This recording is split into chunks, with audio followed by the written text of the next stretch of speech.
Jadi semakin kompleks beban dan tanggung jawab penyelenggara itu sendiri. Demikian halnya untuk masyarakat.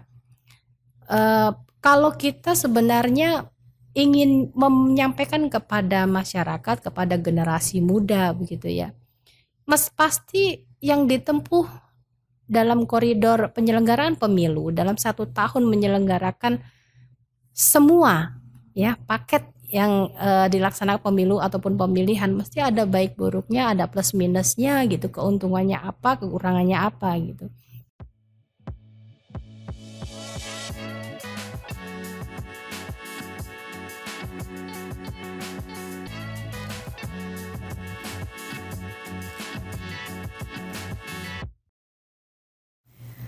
Ya, alhamdulillah hari ini kita ketemu lagi ya Mbak Dia ya di podcast Kominfo Passer, di Kominfo Staffer tentunya.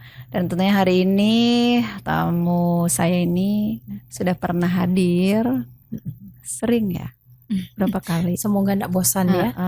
Ya di podcast kita dari KPU, di mana beliau adalah Mbak Dia Eli Kusrini, anggota KPU Kabupaten Passer, Ketua Divisi Sosialisasi Pendidikan Pemilih dan Partisipasi Masyarakat.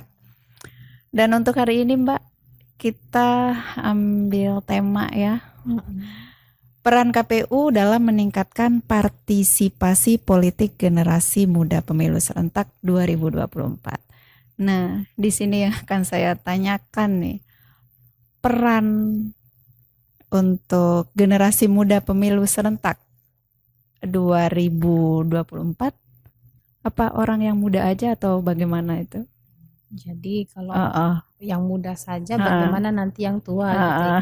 Komparasinya adalah ketika ada yang muda berarti ada yang tua. Iya. Ada yang kaya, ada yang miskin. Ini gitu apakah ya. faktor usia atau yang bagaimana ini? Ya. Oke, secara divisinya seperti apa? Oke.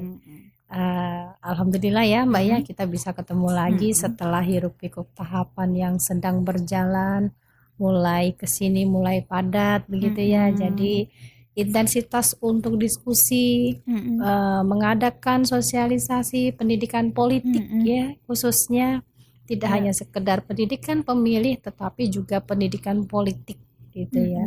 Bagaimana cara mencerdaskan seseorang gitu ya, masyarakat pada umumnya dan pemilih pada khususnya gitu.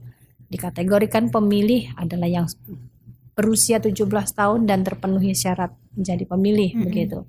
Bagaimana dengan pendidikan politik? Politik itu universal sifatnya ya. Jadi apakah di situ dari personalnya sendiri ataukah dari partai politiknya sendiri begitu ya, atau mungkin dari sistem penyelenggaraannya, sistem pemilu itu sendiri. Nah, sebagai bahan informasi untuk sistem pemilu di Indonesia yang sudah berlangsung gitu ya, yang sudah kita pernah laksanakan gitu kan, sistem terbuka, proporsional gitu ya. Bagaimana dengan sistem pemilu yang nantinya akan dilaksanakan gitu ya, pemilu 2024 itu sendiri kita akan mendengarkan secara eksklusifnya besok gitu. Dari sidang MK itu akan ditayangkan secara live. Kemudian untuk peran KPU sendiri dalam meningkatkan partisipasi politik khususnya untuk generasi muda, dikatakan muda di sini adalah salah satu basis pemilih ya, basis pemilih dari pemilih di pemilu 2024 nanti. Walaupun secara kontinu itu dari pemilu ke pemilu itu ada beberapa segmentasi pemilih. Kita mengkategorikan dari basis keluarga gitu ya, karena awal mula kita berinteraksi kepada masyarakat itu kita mengenal dulu keluarga gitu ya. Kemudian keluarnya kalau kapasitasnya adalah pelajar, maka dia berkomunikasi dengan teman-teman, dengan guru begitu ya. Di situ ada basis pemilih muda, pemilih pemula begitu ya, pemilih pemula yang pernah kita diskusikan juga. Mungkin hal ini sebagai pengetahuan kepada masyarakat. Pemilih pemula ini juga termasuk di dalamnya kategori anggota TNI Polri yang memasuki masa purna atau masa berakhir jabatan gitu ya. Mm-mm. Jadi secara legal standingnya itu kalau di anggota TNI Polri itu kan tidak menjadi pemilih gitu ya, dalam ya netral, tidak menggunakan hak pilih gitu, Tidak menggunakan hak pilih. kecuali keluarganya. Nah, untuk ketika mereka itu memasuki masa purna tugas, maka secara konstitusional mereka mempunyai hak untuk menggunakan hak pilih nantinya. Nah, bagaimana caranya untuk memberikan sosialisasi kepada mereka? Salah satunya adalah dalam media-media yang kita berikan kepada masyarakat. Nah, sekarang kan maraknya itu kan dengan audio verbal, dengan visualisasi yang dikemas beberapa media begitu ya Mbak ya. Apalagi podcast ini selalu dan selalu menjadi, kalau pengganti tidak, tetapi menambah media yang digunakan ya untuk penyebaran informasi. Kemudian untuk generasi muda di khususnya Kabupaten Pasir, ya setiap tahun itu kan sudah banyak lulusan yang dihasilkan dari jenjang pendidikan menengah. Ada lulusan SMA, SMK begitu ya. Kemudian madrasah aliyah gitu. Madrasah aliyah kejuruan gitu. Itu hampir rata-rata dari satu sekolah saja itu bisa dikatakan minimal gitu ya, ada 200, 100 gitu ya. Otomatis nanti pemilih muda kita itu juga akan bertambah kan, tidak menutup kemungkinan juga kan mesti ada yang berkurang juga karena mungkin ada yang meninggal dunia dan pindah domisili barangkali. Nah, hal ini yang harus diketahui sama mereka begitu.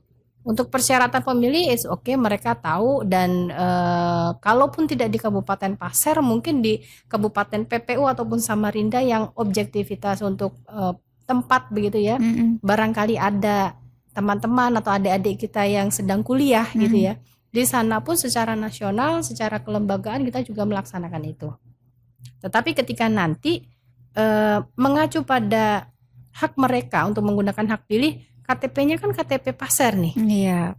KTP Pasir itu ataupun di KTP di daerah manapun itu ya di Indonesia, ketika pelaksanaan pemilu 2024 maka berkewajiban menggunakan hak pilih itu di domisili KTP setempat.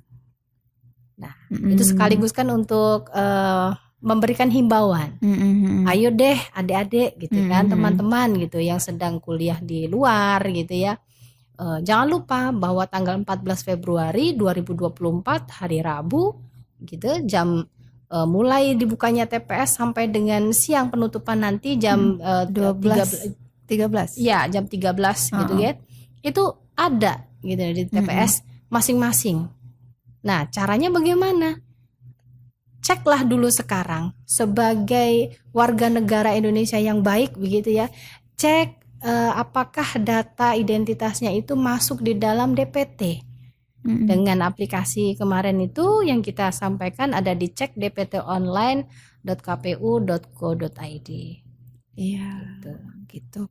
Jadi di sini untuk generasi muda memang umurnya mereka pasti bertambah ya. Yang pertama 16 jadi 17. Di situ takutnya belum terdata, silahkan. Nah, ini masuk di politik generasi muda, bukan berarti muda usianya yang belum pernah menggunakan hak pilih. Betul. Ya, gitu.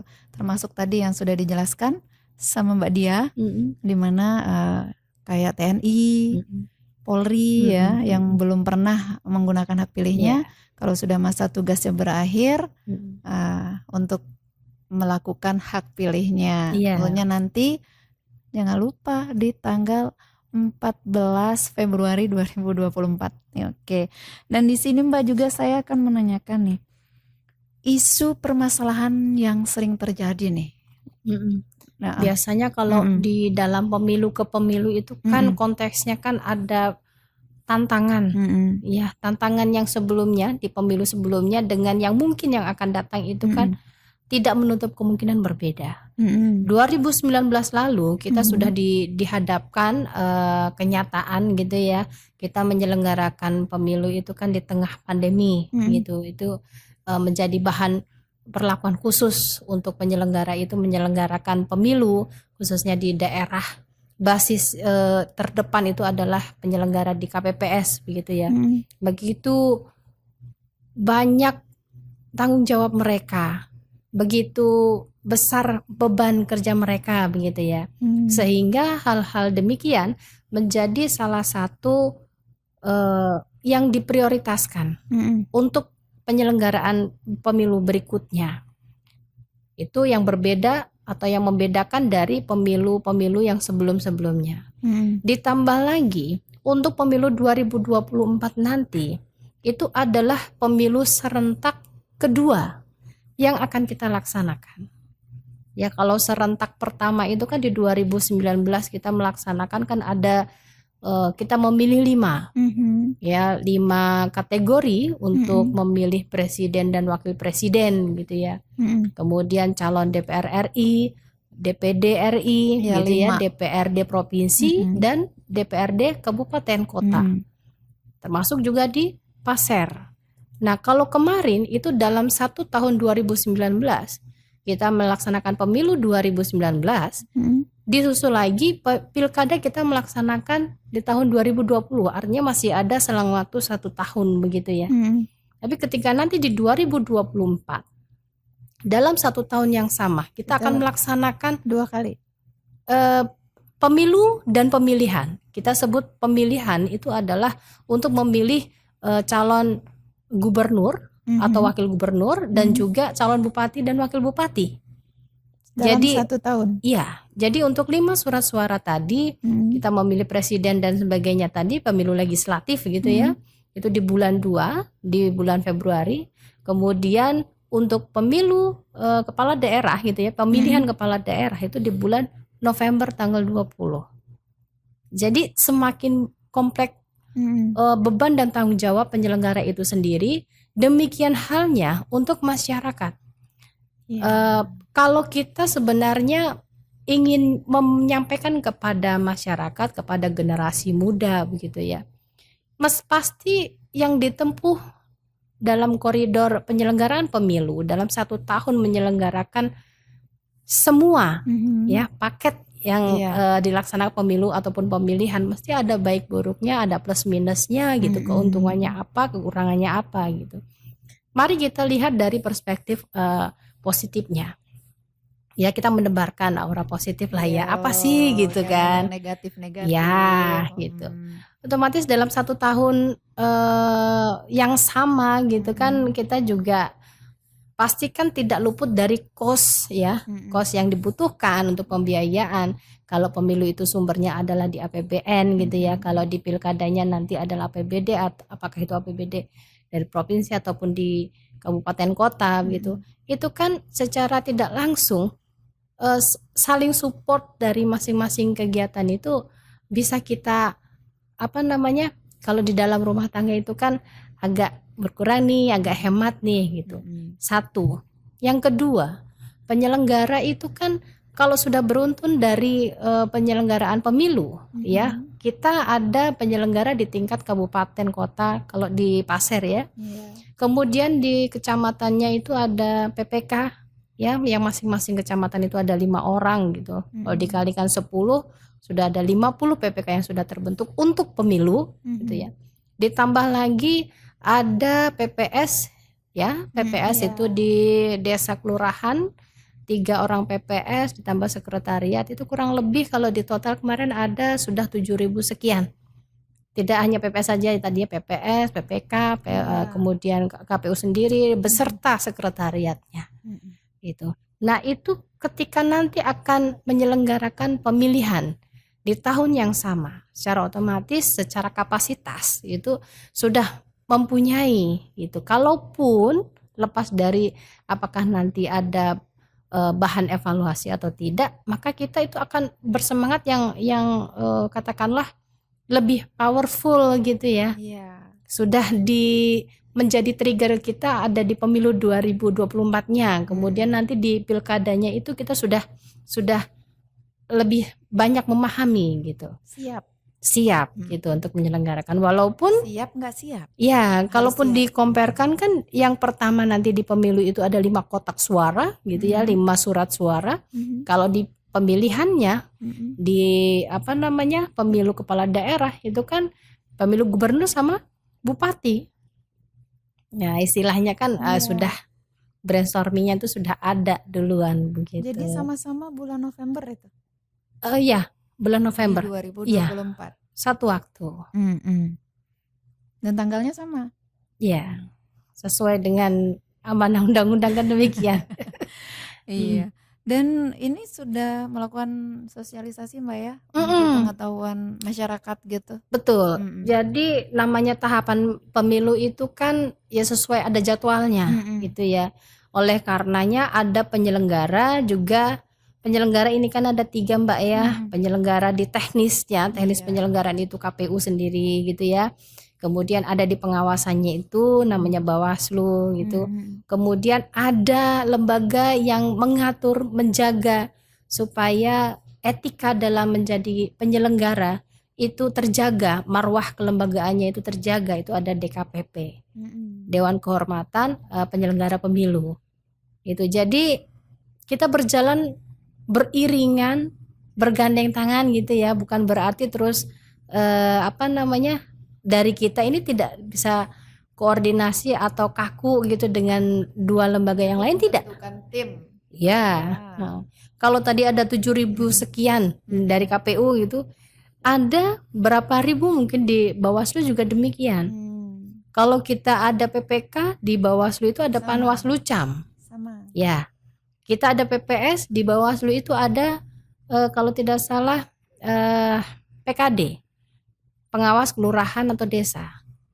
Ya, kemudian nanti kita ada KPPS, di Bawaslu juga ada pengawas TPS. Mm-mm. Jadi begitu banyak SDM yang dibutuhkan. Begitu banyak teknis penyelenggaraan yang harus diketahui masyarakat. Begitu banyak informasi kepemiluan yang harus bisa terserap, harus bisa dipahami dan wajib untuk digunakan gitu ya. Kalau tidak digunakan kan terlalu sayang. Iya. Iya. Karena ada kemarin kita memutakhirkan data pemilih gitu ya di Kabupaten Pasir yang tadinya itu masih 180.000 sekian, kemarin sudah sampai 92.000 sekian. Artinya kepadatan penduduk tambah kesini kan tambah meningkat. Nanti juga hak suaranya juga lebih banyak gitu ya. Berkontribusi juga nanti kalau pileg itu kan ada jumlah kursi yang dihasilkan dari jumlah penduduk yang ada di Kabupaten Pasir gitu ya. Kursi kursi. Iya. Dan ini kita kan masih belum tahu nih Mbak, partai yang pada pemilu 2024 ini apa saja yang sudah Oke. Jumlah partai begitu ya. Jumlah partai itu kalau melihat atau berkaca dari sebelumnya, mungkin dari teman-teman dari masyarakat itu bisa melihat, mencermati begitu ya, yang sudah nyatakan termasuk menjadi peserta pemilu gitu ya. Sebelumnya itu kan ada 17 partai. 17 partai ditambah 6 partai lokal di Aceh gitu ya. Kemudian ada salah satu peserta pemilu yang menggugat di MK gitu ya. Akhirnya menambah 1 dari 17 partai itu. Jadi 18 partai politik yang ada atau yang mengikuti nanti ya, yang akan berkontestasi di pemilu 2024. Mungkin kalau untuk menghafal gitu ya, Mbak bisalah mungkin yang sudah berseliweran gitu kan sebagai bahan koreksi kami, apakah informasi tersebut sampai ke masyarakat gitu lah. Karena kemarin itu Mbak kita menyelenggarakan namanya Kira Pemilu. Kira Pemilu 2024. Itu kita mengkirap bendera partai politik untuk peserta pemilu 2024 yang 18 partai tadi di Kabupaten Pasir. Jadi masuk ke kecamatan-kecamatan, beberapa titik keramaian. Kalau tidak salah ingat saya, setelah Lebaran itu kami roadshow ke masing-masing kecamatan. Berarti sudah sosialisasi langsung ya, kirapnya langsung ke kecamatan, 10 Betul. kecamatan. Iya. Hmm. Itu diantaranya kalau masih ingat mungkin ya ada di media sosial kami juga ya. Kami sebarkan itu salah satunya adalah pengenalan maskot. Yap. Maskot kita itu ada Surah dan sama Sulu. Sulu. Surah adalah suara rakyat begitu Mbak. Ini bisa dilihat kalau untuk yang Sulu itu suara pemilu. Itu mewakili dari suara rakyat dan suara pemilu itu semoga menggerakkan jiwa kita ya untuk bertanggung jawab memilih wakil-wakil rakyat nanti. Iya, gunakan hak pilihnya, Betul. jangan sampai enggak. Iya. Satu suara menentukan masa depan bangsa. Iya, tentunya masyarakat semuanya kepengen kita punya pemimpin-pemimpin yang sesuai keinginan kita semua. Betul tentunya sekali. Gitu. Ya, dan tentunya partai itu kurang lebihnya 18, tapi itu partai itu nanti bisa mengerucut enggak itu, Mbak? Oh, tidak bisa. Tidak bisa. Ya, sudah. Artinya begini, kalau dikatakan mengerucut kayaknya ketika nanti pencalonan mungkin pencalonan presiden gitu. Kalau di informasi media televisi kita kan bisa lihat tuh YouTube apa semua. Katakanlah di situ yang bisa mencalonkan presiden itu adalah partai politik atau gabungan partai politik. Begitu ya. Jadi gitu bisa bergabung. Memungkinkan. Kalau mengurangi enggak ya? Iya. Oke. Ya, betul. Jadi itu mereka bergabung. Partai-partai tersebut menjadi sekian gitu. Tapi ini belum ya? Belum. Pencalonan kita nanti sampai di bulan 11 sesuai tahapan. Bulan 11 ini bulan ya. 11 ini tahun ini. 2023. Betul. 2023 kita akan tahu tuh. Iya. Siapa kandidat yang dicalonkan dari iya. partai politik atau gabungan partai politik. Iya. Nah, itu untuk pemilihan presiden gitu ya. Kita bahaskan satu persatu nih. Iya, karena presiden terlebih dahulu baru nanti kita dalam satu waktu yang sama 5 kotak suara itu kan sudah termasuk di dalamnya pemilu legislatif. Presiden 1 kotak suara. 4 kotak suara ini ya juga kan? Di hari yang sama seperti di 2019 begitu. Bedanya adalah 2019 kalau tidak salah kita memang menggunakan APD gitu untuk pelaksanaan itu dan protektif prokes gitu. Ini sosialisasinya sudah ya ke masyarakat. Ke masyarakat sudah. Tetapi kita tetap memasifkan gerakan itu. Kadang kan masih bingung. Betul. Ini kok banyak betul gitu kan gitu. Yang presiden 1 aja ya. Ya, presiden 1 kotak ya. Kemudian yang 4, nah itu DPD, DPR RI, DPD takutnya salah naro. Betul. Tapi nanti ada ininya Mbak, timnya warnanya ya, kan, warna di dalam masing-masing kotak suara itu kan sama seperti merah, kemarin kuning gitu ya. Jadi memang harus tetap bagian tim juga mengarahkan ya. Ini di sini betul. gitu. Tetap nanti ketika surat suara itu sudah tercetak gitu ya. Cetaknya surat suara kan nanti ada prosedurnya juga. DCT, daftar calon tetap itu sudah ada gitu ya. Calonnya sudah ada juga. Sudah tercetak, kita sampaikan ke masyarakat lagi. Nah, sejauh ini kan tahapan kita yang sedang berjalan kan sedang verifikasi administrasi bakal calon legislatif gitu ya, DPD RI, kemudian presiden dan wakil presiden. Nah, itu kita masih tahapan itu gitu. Jadi kalau ada yang bertanya mungkin di pasar ada berapa calon nih gitu ya. Nanti fixnya kan kita akan sampaikan sesuai dengan tahapan gitu. Sementara kami sedang berproses, kami sedang melaksanakan tahapan itu gitu. Secara cermat dan teliti gitu ya. Koordinasi dengan stakeholder yang terkait sana sini gitu ya. Jadi nanti masyarakat tinggal. Berarti nanti bulan November kita tahu.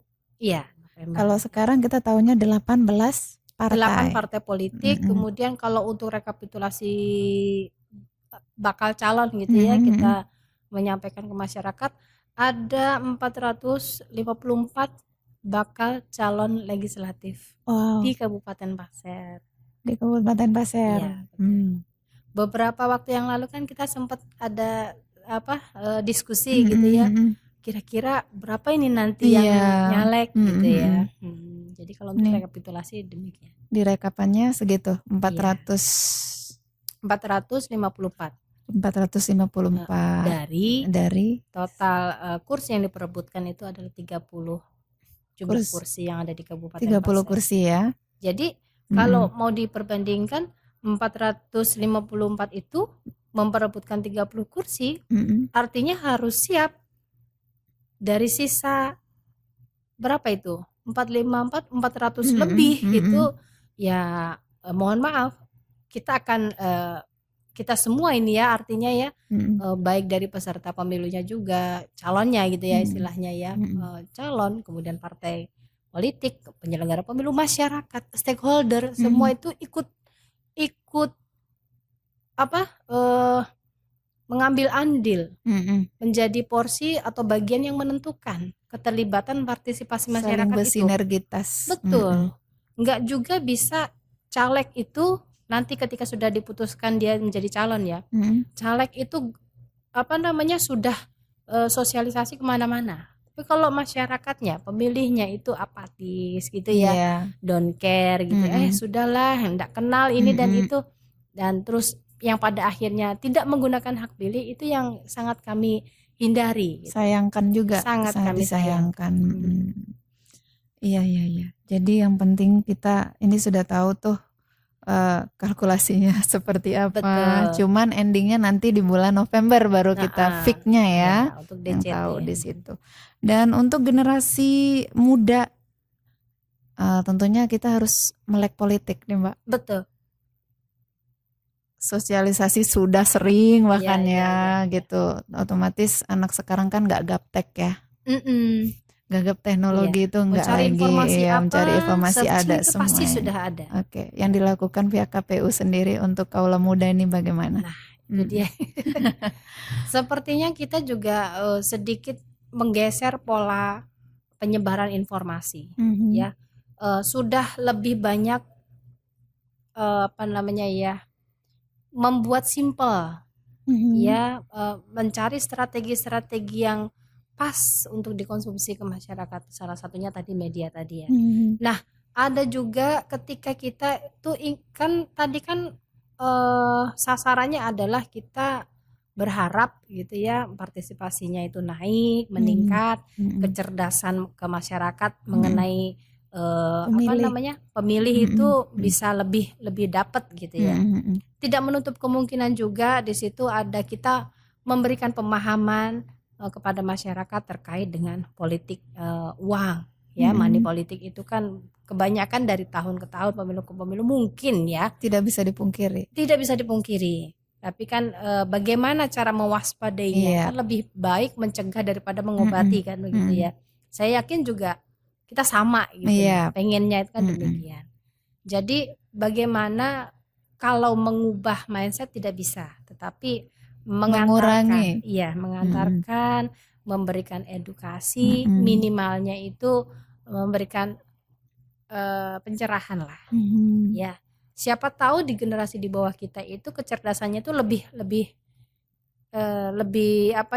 kuat dibandingkan kita. Kalau kita kan zamannya dulu masih manual book gitu. Apa-apa kalau ada penjelasan informasi itu kita catat, kita apa. Kalau sekarang kita cari informasi sudah bisa by digital. Gitu. Ini sebenarnya ada yang mau saya tanyain masalah politik maninya, enggak apa-apa ya? Boleh silakan. Oke, jangan tersinggung semuanya. Ini jangan ada yang tersinggung untuk yang mungkin nanti menonton atau ya podcast kita. Cuman mindset masyarakat sendiri ini bukan saya mewakili, bukan pastinya mereka selalu bilang kita kan nggak kenal tuh ya sama calon ini. Jadi istilah politik money ya nanti aku juga nggak dapat apa-apa kalau ini itu bagaimana menyikapi ini aja. Oke. Dari situ sendiri ya kita tuh menggarisbawahi. Saya ini kan sebelum jadi penyelenggara juga ada di pendidik gitu ya. Rasanya itu kalau ada siswa gitu, kalau dulu gitu ya, kalau tidak bisa mengkategorikan ini apa Iya, sih yang namanya money politik itu, khususnya yang di iya. penyelenggaraan pemilu gitu ya. Mhm, Itu rasanya kan kita bisa memberikan pemahaman secara kontinu mhm, karena kita pendidik gitu ya. Kalau tidak bisa di jam kelas mhm, ini, nanti kita akan lakukan di hal lain. Nah, mhm, ini masyarakat. mhm, Masyarakat ini kan oke lah saya memberikan, kami gitu ya, mhm, kami memberikan sosialisasi kepada masyarakat secara luas. mhm, Tadi kan kita sudah sepakat bahwasanya yang bertanggung jawab itu tidak hanya sekedar penyelenggara pemilu, mhm. tetapi juga peserta pemilu, Masyarakat stakeholder sendiri. terkait, dan Mhm, masyarakat itu mhm, sendiri, gitu ya. Jadi kalau ada pertanyaan bagaimana sih solve problemnya gitu mhm, untuk mhm. menyelesaikan itu, sebenarnya tercermin kembali kepada pribadinya masing-masing. Iya. Masa sih iya gitu. Mhm, Ketika ini saya bertanya secara personal deh, mhm, kalau ketika Mbak itu ketika besok mau menggunakan hak pilih, mhm, terus kemudian bahasanya itu kan ada menerima mhm. apa ya, amplop kaget gitu. Nah, Dikasih ya? iya, kita tidak tahu dari mana nih, kita Mhm, tidak kenal nih. mhm, Nah, silahkan ya, ayo kita sama-sama. Kita sama-sama itu mengingat kembali sebenarnya tujuan kita melaksanakan pemilih. pemilu itu Mhm, apa? Tujuannya untuk siapa? Gitu. Kalau hanya sekedar angka sekian untuk 5 tahun ke depan gitu ya, terus ada jumlah kalkulasinya gitu ya, mhm. terlalu sangat sayang sekali gitu. Nah, Bagaimana dengan perjuangan-perjuangan apa namanya, bangsa yang dulu yang mhm, kita itu sama-sama gaungkan. Indonesia merdeka itu kapasitasnya nanti ini kan untuk siapa? mhm. Adanya negara yang maju itu peruntukannya untuk siapa? Bagaimana membentuk negara yang berkemajuan? Ya itu kan mulai dari elemen bangsanya sendiri. Iya, oke. Mhm. Tentang yang politik money tergantung Heeh, person ya, iya betul, siapapun mhm. itu bentuknya tapi Termasuk di heeh, dalamnya mungkin kan dengan pembelajaran imtaknya, iman dan mhm, takwanya, terus religiusitasnya mhm. dari pribadi kita masing-masing, begitu. Yang intinya kalau kita kepengen negara kita maju, negara kita Harus sadar. heeh, sadar Mhm, bahwa ini mungkin saya tidak bisa bilang kurang baik, tidak. mhm, mhm, Tapi yang penting kita kepengen Indonesia, negara kita atau mhm, kabupaten kita mhm. menjadi yang terbaik gitu. Iya. Oke. Bahkan bahkan Mm-mm. di skup apa namanya, kabupaten, Mbak, ya, Mm-mm. kita itu kemarin tuh sampai dengan menggagas yang namanya Desa Melek Pemilu, Mhm. ya, Desa Peduli Pemilu dan Pemilihan, Mm-mm. ya. Satu pionir desa ya sebagai sampling percontohan gitu ya, pilot project gitu ya. Kita gagas di mana di situ pengenalan demokrasinya itu lebih lebih kita fokuskan ya, lebih kita pressure gitu. Untuk apa? Supaya menjadi contoh ketika kita kan punya 144 desa nih, ya kan? Mhm. Nah, ketika nanti memang hasilnya bisa lebih masif, lebih berkualitas gitu, Mhm. mampu menjembatani untuk desa-desa yang lain, gitu. Memang tantangannya lebih besar, tetapi itu adalah tanggung jawab kita semua. Iya, Di desa itu ada penyelenggara pemilunya, di desa itu ada pemilihnya, di desa itu ada peserta pemilunya, iya, iya. gitu. Oke. Dan tentunya dengan tujuannya sosialisasi dari KPU sendiri ingin Mhm, mengenalkan semuanya betul. program-program yang Mhm, dipakai KPU untuk penyelenggaraan betul. 14 Februari nanti di 2024 ya Mbak ya. Harapannya nih Mbak. Mhm. Eee, sep Sesuai dengan ini menjadi tagline Mhm. penyelenggara nih, Mbak, ya, Mhm. pemilu 2024 itu sebagai sarana integrasi bangsa, Mhm. di mana yang namanya politik identitas Mhm. gitu ya, kemudian, isu SARA Mhm. gitu ya, itu harapannya kita memang sudah tidak ada lagi ya. Saya dengan Mbak mungkin pilihannya nanti berbeda, Siap, tidak menutup kemungkinan. pasti. Iya kan? Heeh. Nah, terus kemudian itu baru untuk presidennya, belum nanti legislatifnya. Walaupun demikian, dengan kedewasaan memilih gitu ya, kita itu sudah tidak menjadi masalah kan buat kita, Mhm. gitu loh. Siapapun yang terpilih nanti itu sudah menjadi apa legitimasi dari negara karena adanya pemilu tadi, makanya harapannya itu adalah calon terpilih nanti yang dihasilkan itu kan mampu diterima di masyarakat secara luas, secara umum ya, satu senasional gitu ya istilahnya ya. Tidak mungkin yang di sana bisa menerima, di sini tidak, atau di beberapa daerah wilayah yang kita tidak mengharapkan itu. Jadi betul-betul kita memberikan pemahaman bahwasanya pemilu ini tidak untuk memecah belahkan bangsa, tapi lebih daripada itu, atau bertujuan untuk menyatukan bangsa, untuk menjadi sarana integrasi bangsa. Oke, ya intinya di sini untuk yang generasi muda, baik yang belum pernah menggunakan hak pilih sudah dijelaskan semua, di mana tentunya harus pergunakan hak pilih kita sebaik-baiknya, dan juga untuk pemilu yang akan datang ini kita sudah siap. Mudah-mudahan kita menjadi pemilih yang cerdas, positif, cerdas, dan tentunya pilihan kita boleh beda, tapi kita tujuannya sama, ingin memajukan negara kita, Bhinneka Tunggal Ika, dan tetap satu jua. Oke, Mbak Dia, thank you untuk kedatangannya hari ini. Dan next ya Mbak ya, kita ketemu kembali dengan topik yang lain, karena banyak lagi yang harus kita bahas. Terima kasih Mbak Dia untuk kehadirannya bersama podcast Diskominfo Staffer.